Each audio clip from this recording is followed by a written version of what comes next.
I am a human lie detector. I am neither a trained behavior analyst, nor have I done extensive research in kinetics. Rather, even the tiniest fib will trigger an electrical wave in my brain that lights up my visual cortex, like the 4th of July. As a result, I experienced something akin to one of those glowing visual auras associated with a migraine, only in a short-lived, highly concentrated burst. Think glitter bomb, but without the mess. I have been this way for as long as I can remember, but I did not start to piece together the significance of the glitter bombs until I was about 5 years old. My big brother glowed more than any other person I knew. This kid was in a perpetual state of sparkle, and one day, I decided I just had to know why.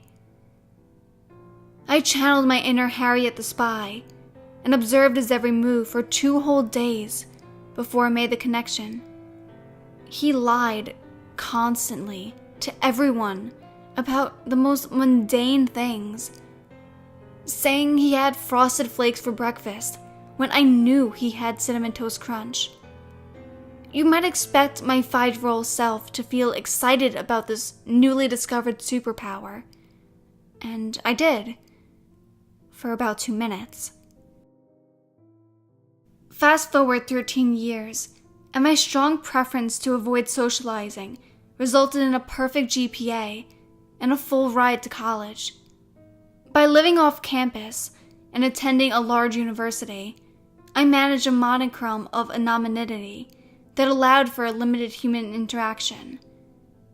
After 8 more years, I obtained an advanced degree in psychological and brain sciences, and I secured gainful employment in my alma mater's research department. I now have access to the fMRI, which I can use for personal research interests.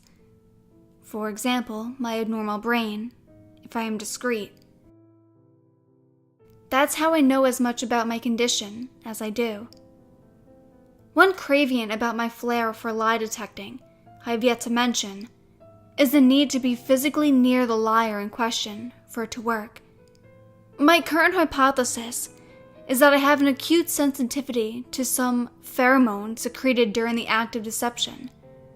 When communicating via email, text, phone call, or even Skype, I am vulnerable as to the next person, which I consider a blessing. You have no idea how many lies an average person tells in a day, and all those little white lies make up the fabric of our social relationships. I would probably be a celibate shut-in without the miracle of online dating. It has given me the opportunity to get to know someone well enough to share the details of my condition before meeting in person.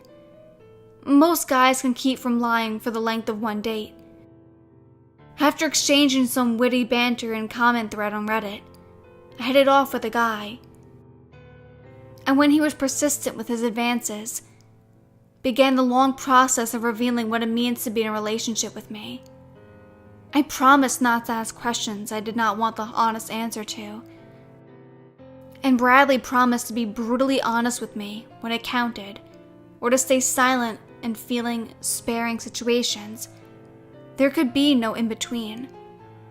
We were together for almost a year when he told me he loved me for the first time while we were folding laundry. My relief was plausible when the only spark in the room was metaphorical. We've been living together for a year now. I thought I knew him better than anyone. I mean, hello, human lie detector here.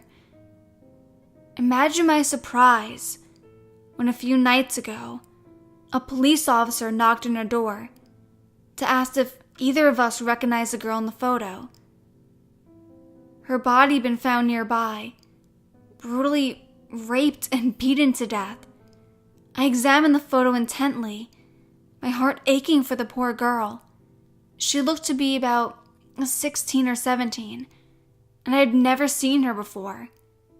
I told the officer as much, and Bradley just shook his head. "You didn't even look at the picture, son. Please take a look and tell me if you recognize her," the officer demanded, shoving the picture in Bradley's face. That's when Bradley said, "No, sir, I've never seen her before in my life." And I was nearly blinded by the glitter bomb that exploded in my field of vision.